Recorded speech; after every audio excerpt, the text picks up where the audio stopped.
하실 분은 손을 들어서 말씀해 주십시오. 말할 사람이 없는 팀에 잠깐 제가 한 말씀 드리겠습니다. 근데 우석진 교수님 말씀에 의하면 예를 들면 우리가 이제 대규모 투자를 한다. 근데 민간이 할 수도 있고 정부가 할 수도 있고 뭐 아니면 펀드가 할 수도 있는데 과거에는 물리적 시설, 생산 시설 투자 중심이었다면 사실 인공지능 시대의 핵심 생산력 요소는 인적 자산이죠. 사람들의 역량, 기술 수준. 기술 수준도 결국 사람들의 인적 자산을 통해서 표현되니까요. 결국 인적 역량을 얼마나 키우냐인데 이거는 사실 정부의 교육 시스템의 개혁과 관련이 돼 있기도 하고 아니면 사람들의 일상적 역량, 인공지능 에이전트 활용 능력 아니면 아예 이 문제를 접근하는 시각 이런 전 국민적인 인적 역량 강화가 핵심이 아닐까 싶긴 해요. 그럼 뭐 그런 측면에 역량 강화가 필요하다 이런 말씀이신 거죠. 지금 말씀해주신 뭐 내용 중에 하나가 저희가 이제 토큰 디바이드라고 하는 용어를 쓰고 있습니다. 그래서 학생들이 같이 학습을 해도 많은 토큰을 가지고 좀 더 좋은 이 인공지능을 접할 수 있는 학생들은 훨씬 더 좋은 양질의 인적 자본을 쌓을 수 있고 거기서 이제 제외된 학생들은 그런 인적 자본을 이제 쌓기가 좀 어렵고 거기에다 뭐 기업으로 들어간다고 치면은 매니저가 이거를 어떻게 잘 조직해낼 수 있느냐.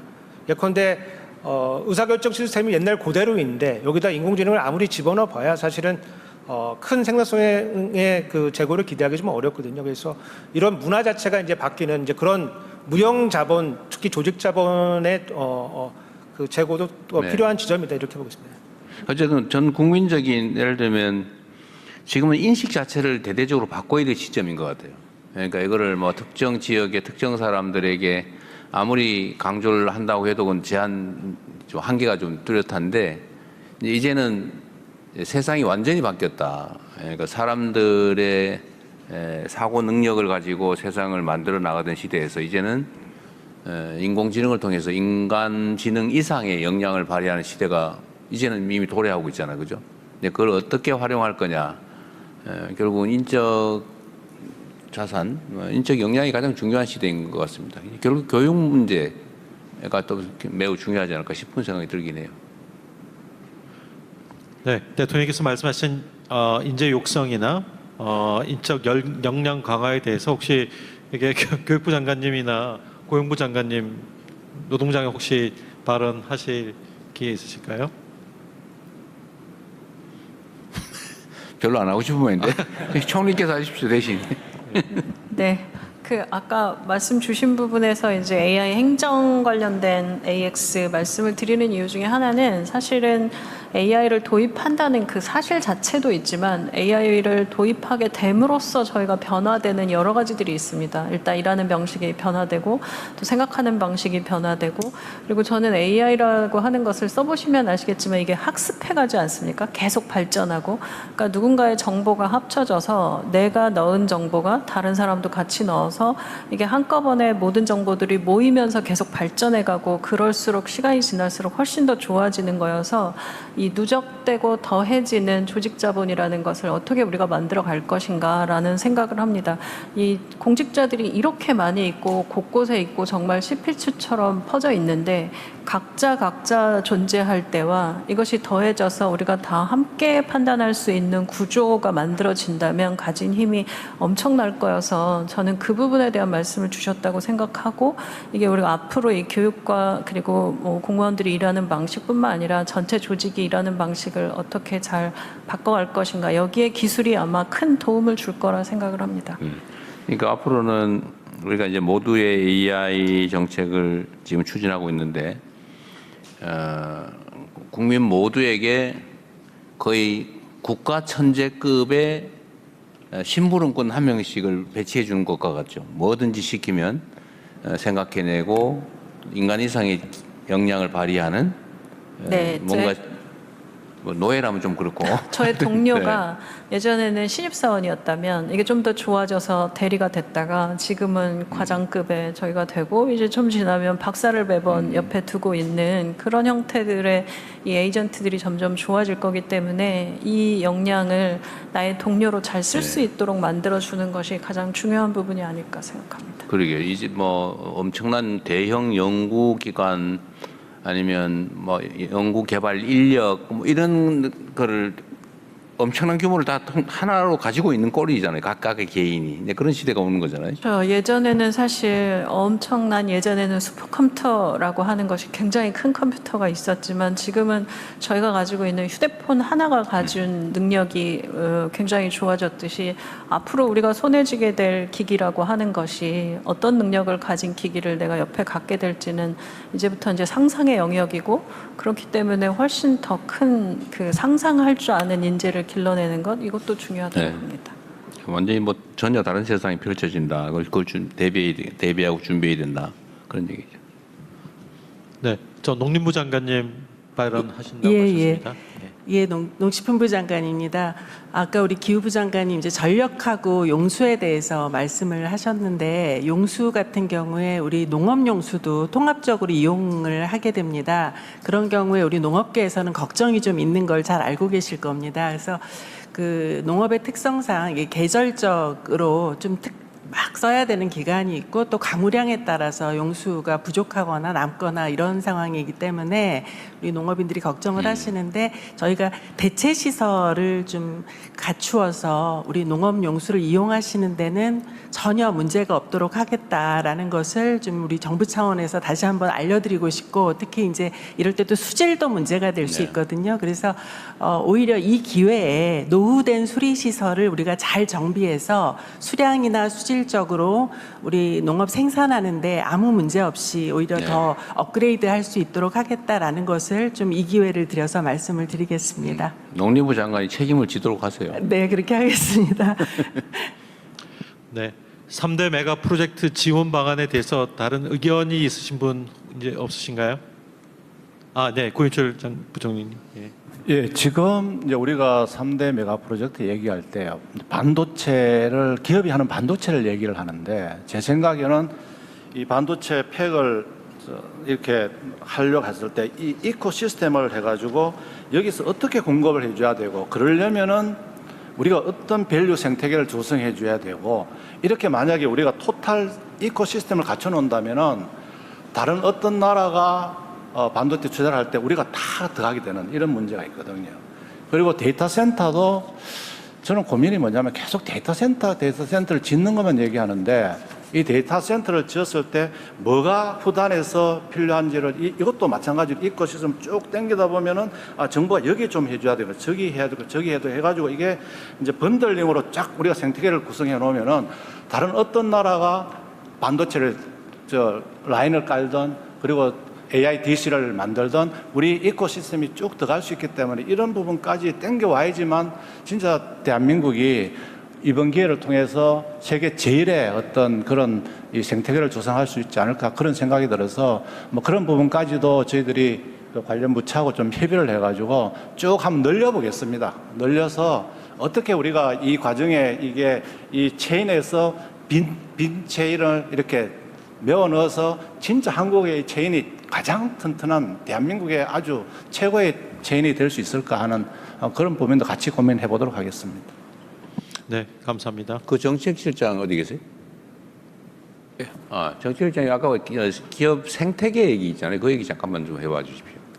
예, 그래서 말씀하신 대로 이게 최상위에 지금 그 두 개 글로벌 넘버 1, 2가 있는데 거기 이제 협력업체가 있고 이제 소부장 업체도 있고 그렇게 다양하게 앞으로 이제 나가려면 이 협력업체들도 사실 이 최상위 기업만큼 탄탄한 기술력도 갖춰야 되고 수익성도 내야 되고요. 무엇보다도 소부장 그다음에 그 핵심 그 우리 광물이랄지요. 이게 필요한 그런 것들을 우리 내부에서 생태계도 갖추고 어떤 공동망 위기나 이런 쪽에 대해서도 스스로 대응할 수 있도록 이 생태계 자체를 더 탄탄하게 하고 그 내구 보건력을 갖춘 그런 시스템으로 더 발전시키는 것이 더 우리나라의 병목이나 그런 우위를 튼튼하게 하는 길이라고 생각을 해서 앞으로 이 대통령 주재 회의를 할 때 지난번 메가 프로젝트 그 자체도 하고 그 옆에 지금 부총리님 말씀한 생태계나 이런 소부장 핵심 광물 그런 확보 그런 방안까지를 더 두텁게 논의하는 프로그램들을 만들어서 발전시켜 나가려고 합니다. 그러니까 이게 예를 들면 주요 소재의 이제 국가별 독점 또는 편중이 이제는 전략 무기화돼 가지고 일단 수출 통제라고 하는 게 일상적으로 벌어지지 않습니까? 이제 그런 예를 들면 이런 비상 상황에 대비를 안 하면 언젠가는 매우 심각한 상황에 직면할 수가 있다. 그렇기 때문에 예를 들면 주요 핵심 소재, 뭐 대체 불가능한 부품, 뭐 이런 거는 예를 들면 지분 취득이든지 아니면 산업 안보적인 측면에서 좀 일상적으로 대비는 아주 강력하게 해야 될 것 같아요. 그러니까 지금처럼 이게 예를 들어 산업의 뭐 주요 산업 중에 한 부분 이렇게 되면 비상 상황의 타격이 그렇게 크질 않는데 문제는 이 핵심적인 몇 개 산업 분야가 워낙 비중이 커지니까 이제는 사실은 뭐 군사적 안보보다는 오히려 이런 경제 안보가 훨씬 더 국가 안위에 영향을 더 미치는 그런 상황이 된 것 같습니다. 그래서 요거는 경제적 측면도 측면인데 산업 안보 측면에서도 정부가 상당한 좀 부담 대비를 해야 되지 않을까 싶어요. 뭐 네, 그래서 기업들과 같이 협력해야 되겠지만 이 두 회사 입장에서는 뭐 아무래도 상업성, 효율성 뭐 이런 측면에서 중심으로 판단을 할 텐데 약간 좀 이런 스케일이 안 나오더라도 우리 자체 내에서 핵심 그런 부품이나 이런 거를 가지고 있으면 좋기 때문에 그 부분을 대통령이 네. 말씀하신 대로 정부가 이렇게 메꿔주면은 민관 합동으로 그런 프로그램을 만들면 더 영구적인 프로그램이 되고 나오겠습니다. 네, 그 부분에 대한 민관 협력도 매우 중요한 과제가 될 것 같습니다. 네. 이상으로 두 번째 세션 3대 메가 프로젝트 지원 방안에 대한 토론을 마치겠습니다. 다음으로 오늘 회의의 세 번째 세션입니다. 우리 사회의 성장의 온기를 넓게 전하기 위한 모두의 성장에 대한 세계 과제에 대한 발표와 토론을 진행하도록 하겠습니다. 먼저 구윤철 부총리 겸 재정경제부 장관께서 청년 정책 추진 방안에 대해서 발표해 주시겠습니다. 예. 그리고 우리의 청년들은 대한민국의 꿈이자 희망이자 미래입니다. 이런 청년들을 위한 청년 정책 추진 방향에 대해서 보고를 드리겠습니다. 보고 드릴 순서는 청년들의 생애 주기 전반에 걸쳐서 좀 전에 대통령 모두 말씀에서 주신 바와 같이 저희들이 대책을 마련하였다는 말씀을 드리겠습니다. 그러면 먼저 청년들의 목소리부터 들어보시겠습니다.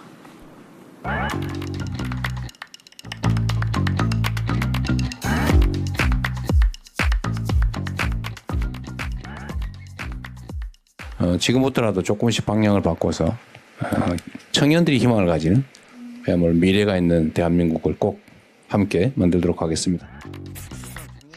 대학교 수업은 예전 방식과 동일하다 보니까 수업을 하려면 AI와 관련된 교육을 따로 배워야 하는 것 같은 느낌도 들었어요. 보통 경력직 위주로만 채용을 하다 보니까 첫 발걸음을 내딛기가 좀 쉽지 않은 것 같습니다. 월세랑 관리비 내고 식비랑 생활 쓰고 나면 정말 저축할 돈도 안 남더라고요. 그냥 직장도 계속 다니고 싶으니까 막상 아이를 낳아도 누가 돌봐줄 수 있을지가 가장 걱정되는 부분이에요. 영화 한 편만 봐도 15,000원이 넘고 연극 같은 경우에는 한 편에 10만 원이 넘어가기도 하고 지방에서는 잘 기회가 없으니까 저 같은 취준생에게는 그림의 떡이죠. 예, 이처럼 청년들은 우리와 같은 세대이지만 처한 삶의 조건이 다르고 정부에 바라는 정책도 매우 다양합니다. 이러한 다양한 청년들의 목소리에 정부는 귀를 기울이고 대책을 마련토록 하겠습니다.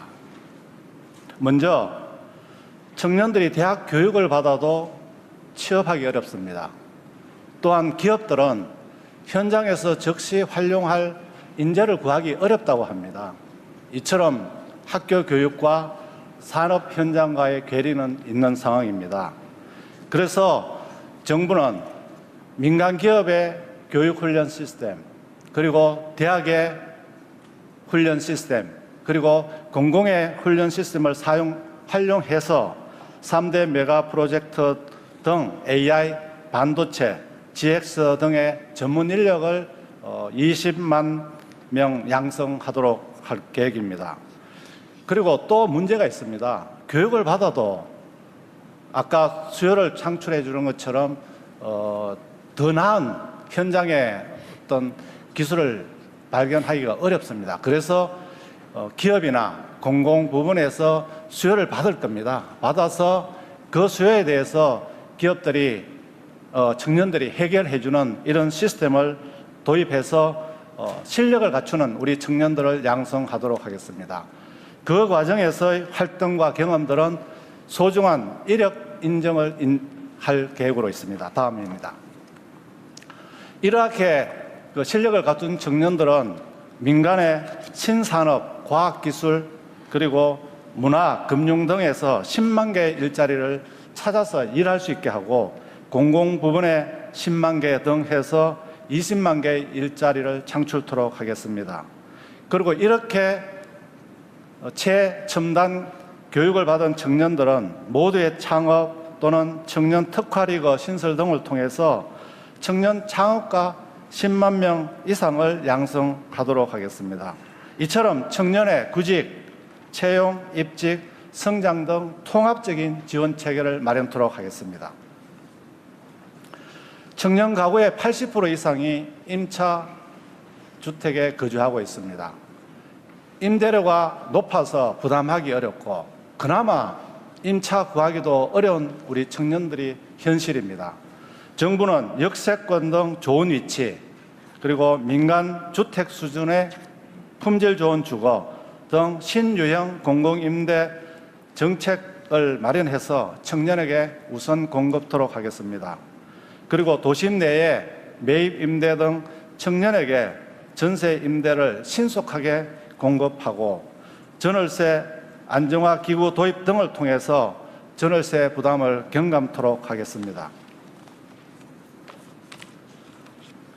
청년들은 자산에 있어서도 격차가 많은 상황입니다. 청년들은 학자금 대출, 주택 관련 부채 부담 등으로 자산 형성의 기회가 부족합니다. 앞으로 정부는 청년형 ISA 출시, 그리고 중소기업 재직 청년에 대한 자산 형성 지원 등을 통해서 청년 목돈 마련을 지원하겠습니다. 퇴직연금 조기 도입 활성화 등을 통해서 미래소득 보장 기반을 탄탄히 마련토록 하겠습니다. 또한 고졸 취업 준비 청년 대상으로 하는 햇살론 유스 대출 금리를 인하하는 등을 통해서 금융 부담도 완화토록 하겠습니다. 청년들은 경제적 부담, 그리고 결혼 페널티, 생활비 부담, 그리고 돌봄 육아 부담 등으로 결혼을 포기하거나 지연하는 것이 현실입니다. 앞으로 정부는 신혼부부의 주택자금 대출 소득 산정에 있어서 한시 특례를 인정하는 등 결혼 페널티 해소를 하도록 하겠습니다. 또한 유아에 대한 무상 보육, 교육 확대, 그리고 신도시의 국공립 어린이집 영아반 확대 등 출산 돌봄도 부담을 경감하도록 하겠습니다. 실노동시간 단축 등 워라밸 확산도 지원토록 하겠습니다. 청년은 문화가 가장 중요한 삶의 질을 결정하고 있습니다.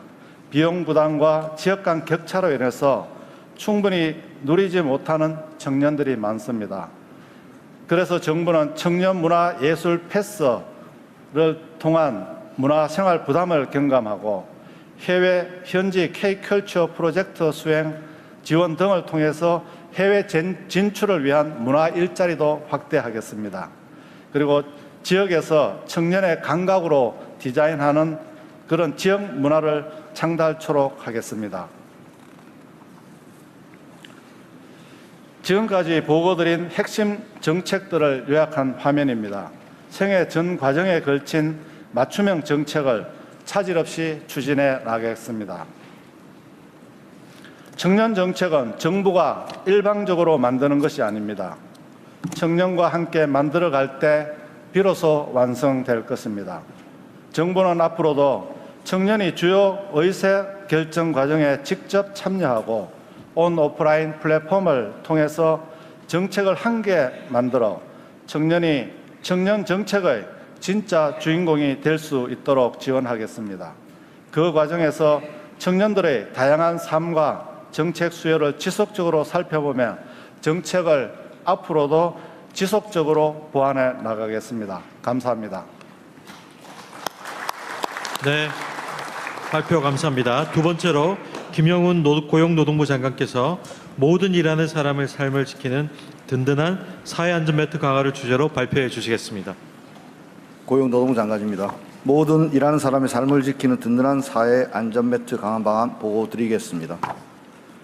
추진 배경입니다. 최근 AI 등 기술 혁신과 플랫폼 경제의 급성장은 노동시장의 일하는 방식을 근본적으로 바꾸고 있습니다. 플랫폼 종사자, 프리랜서 등 비정형 노동이 크게 증가하면서 반복적인 용역을 제공하고 대가를 받는 인적 용역 소득자는 869만 명에 이르고 있습니다. 하지만 전통적인 고용관계를 중심으로 설계된 기존 사회안전망은 이들을 온전히 포용하지 못하고 있습니다. 지난달 국제노동기구에서도 플랫폼 경제 양질의 일자리 협약이 채택된 만큼 우리도 변화에 발맞춰 비정형 노동자에 대한 사회안전 매트가 절실히 필요한 시점입니다. 현행 제도의 가장 큰 문제는 변화하는 노동시장과 다양한 고용 형태를 담아내지 못함에 따라 노동시장의 격차 또한 커지고 있다는 점입니다. 노무 제공자들은 보수를 못 받거나 부당한 대우를 받는 경우 민사소송에 의존해야 하고 고용산재보험과 같은 사회보험의 사각지대에 있는 경우도 많습니다. 이제 우리 사회는 고용 형태나 일하는 방식이 아닌 일한다는 것 그 자체를 기준으로 삼는 포용적 사회 안전 매트로 전환해야 합니다. 정책 방향입니다. 모두가 행복하게 일할 수 있는 나라를 만들라는 주권자의 명령, 즉 헌법적 가치를 모든 일하는 시민의 권리로 보장하기 위해 고용노동부는 5대 핵심 투자를 통해 든든한 사회 안전 매트를 구축하겠습니다. 첫 번째, 일터 든든입니다. 공정한 계약, 정당한 보수 등 일터에서의 기본 권익을 보장하겠습니다. 일하고 돈 못 받는 일 없도록 미수금 회수를 위한 무료 법률 구조 지원을 확대하겠습니다. 노무 제공자들의 일터가 보다 안전해질 수 있도록 지방정부와 함께 쉼터 등 현장 지원을 강화하고 직종별 협단체와 협력도 강화하겠습니다. 지역 노동센터 등을 아우르는 노동권익 허브를 구축하고 권익상담, 공정계약 지원, 성희롱, 괴롭힘, 근절 등을 적극 추진하겠습니다. 아울러 일하는 사람 권리에 관한 기본법을 제정하여 일터 권익 보장의 제도적 기반을 확립하겠습니다. 두 번째로 복지 든든입니다. 일하는 방식은 달라도 복지의 출발선은 같게 하겠습니다. 현행 근로자복지기본법을 노동복지기본법으로 전면 개정하여 노무 제공자 등 모든 일하는 사람의 복지 지원 기반을 마련하겠습니다. 노무 제공자의 휴가를 활성화하여 실권리를 보장하고 정부 지원도 연계하겠습니다. 보수를 못 받는 경우에는 지방정부, 플랫폼 기업 등과 협업하여 긴급 생계비를 대부하는 등 생계 안정을 적극 지원하겠습니다. 세 번째로 안심 든든입니다. 노무 제공자들도 사회보험의 혜택을 받을 수 있도록 적용 범위를 넓히고 지원 기준은 합리화하겠습니다. 인적 용역 사업소득자 160만 명을 대상으로 고용산재보험 적용을 단계적으로 확대하고 노무 제공자들의 특성에 맞게 소득 감소 요건 완화 등 구직급여 수급 요건을 개선하겠습니다. 노무 제공자들에게도 육아수당 도입을 검토하고 두루누리 지원은 산재 건강보험까지 확대하겠습니다. 네 번째로 성장 든든입니다. AX 등 기술 산업 변화에 맞춰 능력을 키우고 더 나은 일자리로 이동할 수 있도록 지원하겠습니다. 노무 제공자들의 교육 훈련 기회 확대를 위해 내일배움 카드 발급 주기와 지원 한도도 개편하겠습니다. 진짜 필요한 교육 훈련을 쉽게 받을 수 있도록 플랫폼 프리랜서 특화 훈련을 신설하고 온라인 훈련도 확대하겠습니다.